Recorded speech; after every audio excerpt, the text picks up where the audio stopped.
Hi, we're DeWolff and we're here in the beautiful city of Utrecht to check out our Electrosaurus Southern Sound Studio. Follow us inside. Yeah. See where the magic happens. So this is the fridge.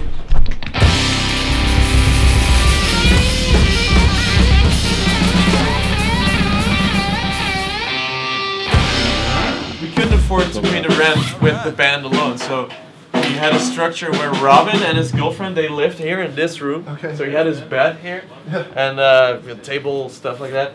And all of this and all of that was in there.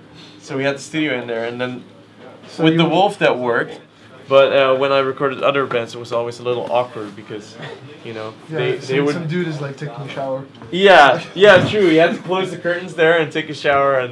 And you know, we would come in at 10 and they would be still asleep, so I'd have to tell this band that I just met like a minute before I had to tell them, okay, be quiet because they're asleep now. And then, yeah, we had to carry all this equipment past them. 1, 2, 2, 2, 2, 2.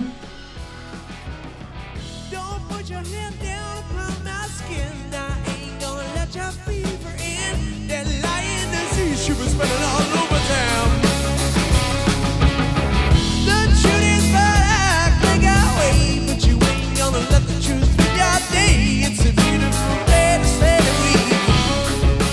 Alright, here we have the drum corner. My miking setup is always as simple as possible, really. I have an AKG D12 mic from, I don't know, it's old. This one is actually a new mic. It's a new replica of the Neumann U47. It's by a company called Pablo. And these are the only two drum mics. They go into this tube mixer that we have over there. And they get summed to one channel, so there's only one channel of drums. With the Hammond we have over here, it goes to the Leslie, of course.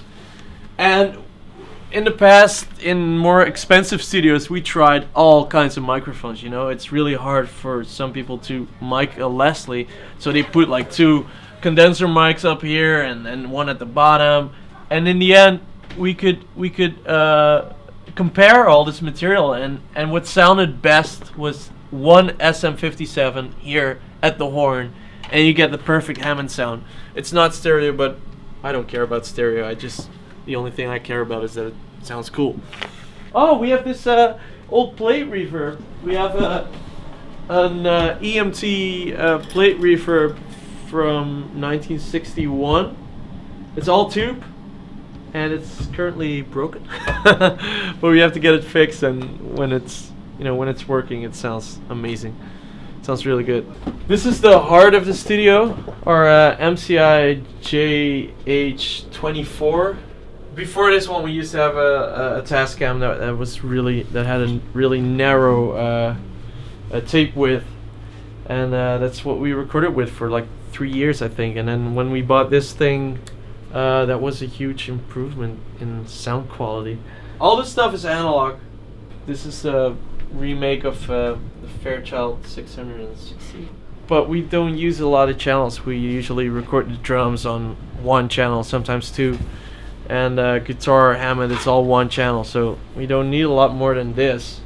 And oh yeah, this mixing desk for us. It's a Studer.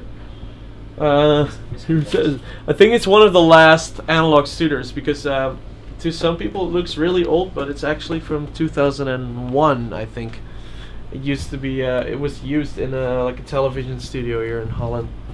I have this amazing Hammond robot here and a drum machine. They are very cheap. You only have to feed them sometimes, and then they play wonderfully. Did we have lunch today? No, we didn't have lunch today.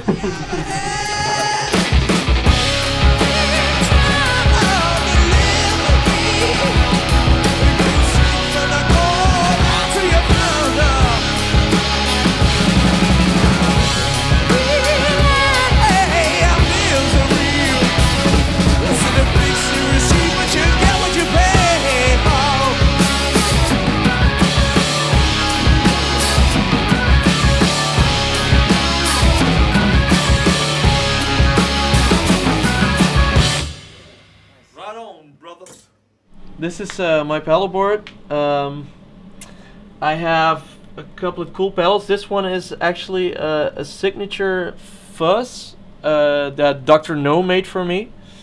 It's kind of a fuzz face type fuzz, but it has a bias and a shape knob, so you have more tonal control with old germanium transistors in it. This is by the same maker, Dr. No, an Octafuzz.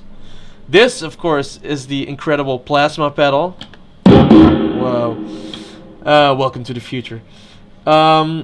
This is a tremolo by Empress that I mainly bought because it has presets. Because you can do these like chop type tremolo stuff with it. And you can switch to different ones. But it's not super special apart from that. This is a Carl Martin spring reverb pedal. That's why it's so big. There's actually 2 springs inside, and you have 2 different ones. So you can make one just a subtle spring, and one like super heavy, for example. I use that. Normally I use a Fender tube reverb tank, but I don't have it with me now, and sometimes that's too sensitive because it's really sensitive for stage noises. And then I use this one. And this is an EP booster clone by a friend of mine, because the normal EP booster just has a volume knob or a gain knob, and it's a little smoother than a normal EP booster. And then usually I go through a full tone tape echo, which is something like this thing, but a modern version of it. But I also forgot that somewhere, so I don't have it with me today. And into a Marshall Bluesbreaker reissue. Well, it's the 18-watt version of the Bluesbreaker. It only has 2 controls per channel of volume and tone, which to me is what good amps should have. Just 2 knobs, and if you don't like it, you change one of the 2, and then it's good.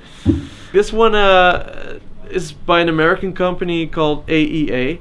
They bought the old RCA factory that used to make these old ribbon mics, and they started making them again. So this is actually a new mic, and I think a lot of things you see around here, also guitar and amp, are things that look old but they're actually new. It was one of the first things that popped up in my mind when I saw a video of this, the Tesla thing, because it looks like a Tesla. What do you say? Like these Tesla little coil, yeah, Tesla coil. To me also, like, but it's mostly because of the blue light, I think, that it feels very futuristic. Well, actually, yeah, it's an old technology. Why doesn't it? Oh yeah, but it happens more often, you know, that people think something is really new while it's actually super old. I think really good design kind of does that. When I first got it, what I instantly thought was, "Whoa, this thing is heavy. It feels really sturdy. It's really, you can tell it's really well made. That it's made with love. It's probably the heaviest pedal on this board." It's also really cool if you roll back the volume, it starts doing like this crazy, and then it's gone.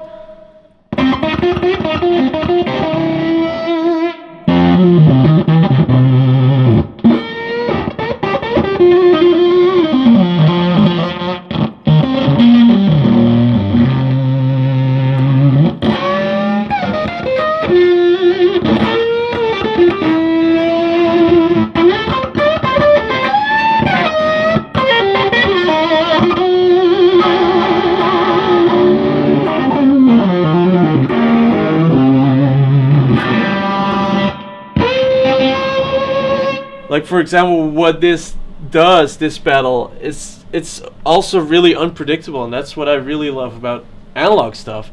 You put something in and you never really know what's gonna come out of it, and that really inspires me. And for example, if you use digital technology, it's all like programmed to do this one thing, and you know, it can also inspire sometimes, but for me, that's the cool thing about analog, that it just does weird stuff. Yeah, it's cool.